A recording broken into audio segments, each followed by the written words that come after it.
चलिए जानते हैं आज की उत्तर प्रदेश की 50 फटाफट बड़ी खबरों को सिर्फ 10 मिनट में। पर अभी तक आपने इस चैनल को सब्सक्राइब नहीं किया है तो सब्सक्राइब कर दें। गोरखपुर में मूसलाधार बारिश ने जनजीवन किया बेहाल। प्रमुख सड़कों और कई कॉलोनियों में जलभराव से लोगों को भारी परेशानियों का सामना करना पड़ा। मुरादाबाद में 31 जुलाई से नया रूट डायवर्जन लागू होगा। दिल्ली लखनऊ हाईवे की एक लेन कन्वर्ट यात्रियों के लिए आरक्षित रहेगी। 30 जून को सेवानिवृत्त होने वाले रेलवे कर्मचारियों को भी इंक्रीमेंट का लाभ मिलेगा। रेलवे बोर्ड ने आधिकारिक आदेश जारी कर दिया। लखनऊ समेत 40 जिलों में भारी बारिश और आकाशीय बिजली का अलर्ट। मौसम विभाग ने लोगों को सतर्क रहने की सलाह दी। गोरखपुर में 6 लेन सड़क चौड़ीकरण कार्य तेज। रानीबाग और बेतियाहाता क्षेत्रों में आज निर्धारित समय तक बिजली आपूर्ति प्रभावित रहेगी। 19 जुलाई से छेरहाटा वाराणसी एक्सप्रेस का संचालन शुरू होगा। कई प्रमुख स्टेशनों पर ठहराव मिलने से यात्रियों को बड़ी राहत मिलेगी। अब एक क्लिक पर मिलेगी जमीन की पूरी जानकारी। हर भूखंड को 14 अंकों का नया भू आधार नंबर जारी किया जाएगा। गोरखपुर में परीक्षा और त्योहारों को देखते हुए रेलवे स्टेशन की सुरक्षा बढ़ेगी। रेलवे प्रशासन ने विशेष सुरक्षा कैलेंडर तैयार किया। सलेमपुर, टनकपुर और बहेड़ी को अमृत भारत स्टेशन बनाने की तैयारी तेज। लोकार्पण प्रस्ताव रेलवे बोर्ड को भेजा गया। गोरखपुर में जलभराव से विजय चौक की बिजली व्यवस्था ठप। केबल बॉक्स में पानी भरने से कई इलाकों की आपूर्ति बाधित हुई। माता वैष्णो देवी जाने वाले यात्रियों की बढ़ी मुश्किलें। ट्रेनों में लंबी वेटिंग के चलते चंद सेकंड में सभी सीटें भर रहीं। सोनम वांगचुक के समर्थन में उतरी डिंपल यादव। भाजपा सरकार पर तानाशाही रवैया अपनाने का गंभीर आरोप लगाया। यूपी समेत 5 राज्यों में विधानसभा चुनाव तय समय पर होंगे। जनगणना के बावजूद चुनाव कार्यक्रम में कोई बदलाव नहीं होगा। राम मंदिर में चढ़ावा चोरी के बाद सुरक्षा व्यवस्था और कड़ी हुई। गणना स्थल पर रोजाना कर्मचारियों की ड्यूटी बदली जा रही। गाजियाबाद में जीडीए के निर्माण कार्यों की गुणवत्ता पर अब थर्ड पार्टी रखेगी नजर। लापरवाही पर होगी सख्त कार्रवाई। एआई तकनीक की मदद से ट्रैफिक जाम पर लगाम लगाएगी यूपी पुलिस। प्रयागराज समेत 7 शहरों में नई व्यवस्था लागू होगी। बिजली मित्र पोर्टल से बिजली चोरी पर कसेगा शिकंजा। बिना नाम बताए भी उपभोक्ता आसानी से शिकायत दर्ज करा सकेंगे। प्रयागराज जंक्शन को 2 नए प्लेटफॉर्म की सौगात मिलने जा रही। 6 वर्षों बाद परियोजना ने तेज रफ्तार पकड़ ली। अजंतापुरम में बिजली संकट खत्म करने की तैयारी। 1.5 करोड़ रुपए की लागत से नया आधुनिक सब स्टेशन बनाया जाएगा। यूपी में कक्षा 5 तक के सभी बच्चों को निपुण बनाने का अभियान तेज। मंडल आयुक्तों और डीएम को विशेष निर्देश जारी। गोरखपुर से होकर देवघर के लिए बाबा धाम स्पेशल ट्रेन दौड़ेगी। 33 फेरों के संचालन से श्रद्धालुओं को बड़ी राहत मिलेगी। यूपी में मिलावटखोरों पर योगी सरकार की बड़ी सर्जिकल स्ट्राइक। 11 करोड़ 66 लाख रुपए की नकली खाद्य सामग्री जब्त। एलिवेटेड कॉरिडोर बनने के बाद काशी को मिलेगा नया पर्यटन कॉरिडोर। व्यापार और पर्यटन दोनों क्षेत्रों को बड़ा फायदा होगा। संविदा डॉक्टरों के लिए बड़ी खुशखबरी। अब हर वर्ष वेतन में 5% की बढ़ोतरी का लाभ मिलेगा। वाराणसी और बलिया में कोरोना के 2 नए मरीज मिलने से स्वास्थ्य विभाग सतर्क। निगरानी और जांच अभियान तेज। गाजियाबाद के कांवड़ रूट पर सुरक्षा और सख्त। 200 अतिरिक्त कैमरों से कंट्रोल रूम करेगा। 24 घंटे निगरानी। ललितपुर के अटल आवासीय स्कूल में खड़ी। चावल खाने के बाद 38 बच्चे बीमार पड़े। सभी को अस्पताल में भर्ती कराया गया।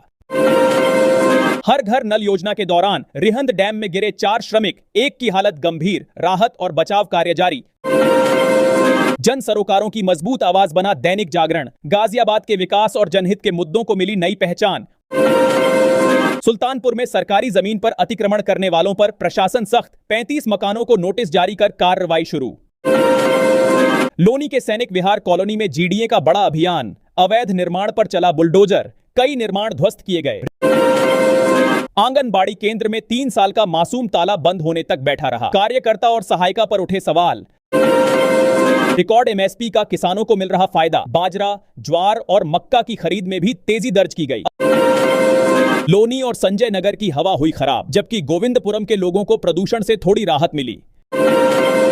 अघोषित बिजली कटौती से ग्रामीणों का फूटा गुस्सा। प्रदर्शन के दौरान बिजली कर्मियों से मारपीट का भी आरोप लगा। योगी सरकार में उत्तर प्रदेश की बिजली व्यवस्था बनी मिसाल। रिकॉर्ड आपूर्ति से गांव से लेकर शहर तक राहत मिली। उत्तर प्रदेश में बनेंगे 16 नए इंडस्ट्रियल हब। निवेश बढ़ेगा और युवाओं के लिए रोजगार के हजारों नए अवसर खुलेंगे। मेरठ में सभी बोर्ड के स्कूलों का समय बदला। जिलाधिकारी का नया आदेश पूरे जिले में तत्काल प्रभाव से लागू। गोरखपुर में 1.5 साल बाद भी बेतिया राज की जमीन की पैमाइश अधूरी। बिहार अधिग्रहण से मामला फिर चर्चा में। गोरखपुर में आज कई इलाकों में बिजली कटौती। तारामंडल, रातीनगर और शाहपुर के उपभोक्ता रहेंगे प्रभावित। गाजियाबाद में 5 पुलिसकर्मियों पर बड़ी कार्रवाई, 4 निलंबित और 1 को लाइन हाजिर कर विभाग ने दिखाई सख्ती। गोरखपुर रेल रूट पर महाब्लॉक शुरू, 11 ट्रेनें रद्द और 16 ट्रेनों का मार्ग बदला गया। 4 दिन बाद मानसून की वापसी से आगरा में झमाझम बारिश, भीषण उमस से लोगों को बड़ी राहत मिली। गाजियाबाद में ई चालान व्यवस्था होगी बेहतर, 27 लाख रुपए की लागत से 402 स्थानों पर लगेंगे साइन बोर्ड। कांवड़ यात्रा के लिए मेरठ स्वास्थ्य विभाग पूरी तरह तैयार, श्रद्धालुओं की सुविधा के लिए 16 बाइक एम्बुलेंस तैनात रहेंगी। उत्तर प्रदेश में कल से घर घर सर्वे अभियान शुरू, स्कूल नहीं जाने वाले बच्चों की पहचान करेगा शिक्षा विभाग। आवारा कुत्ते के हमले में बच्ची घायल, अब आरडब्ल्यूए को 1.5 लाख रुपए का मुआवजा देना होगा। गाजियाबाद में बहुमंजिला इमारतों की सुरक्षा बढ़ेगी, जीडीए सभी फायर सिस्टम को जल्द पूरी तरह दुरुस्त कराएगा। सूर्य घर योजना का लाभ लेना आसान नहीं, मेरठ में बैंकों के चक्कर लगाने को मजबूर हजारों लाभार्थी। मुरादाबाद में सरकारी भूमि के फर्जी पट्टों का बड़ा खुलासा, 46 गांवों में नदी की जमीन पर अवैध कब्जे मिले। नोएडा में 9,000 से अधिक बकायेदार वाहनों पर कार्रवाई की तैयारी, परिवहन विभाग ने नोटिस भेजकर चेतावनी दी।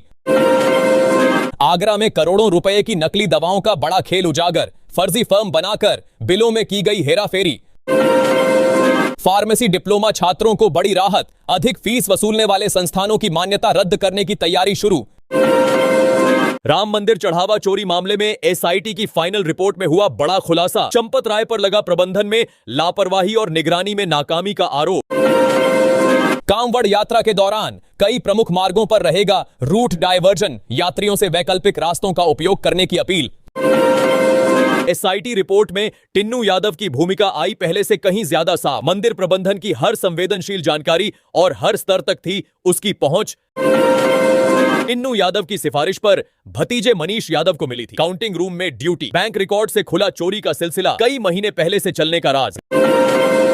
रामशंकर उर्फ टिन्नू यादव को माना गया आपराधिक षड्यंत्र रचने, चोरी में मदद करने और उकसाने का दोषी, चाबियां रखने का भी नहीं था कोई लिखित अधिकार। राम मंदिर के चढ़ावे में 40 दिनों के भीतर 70 बार हुई चोरी, कैमरे में कैद हुई हर वारदात, सुरक्षा नियमों में बरती गई डील बनी बड़ी वजह। सीएम योगी का आज वेस्ट यूपी में ताबड़तोड़ दौरा, 617 करोड़ रुपए की विकास परियोजनाओं की देंगे सौगात, सुरक्षा व्यवस्था हुई चाक चौबंद। राम मंदिर ट्रस्ट और मुख्य साजिशकर्ता की छवि बचाने के लिए दबाई गई थी चंदा चोरी की खबर। एसआईटी ने बरामद की टिन्नू यादव और सह आरोपियों के पास से बड़ी नकद राशि।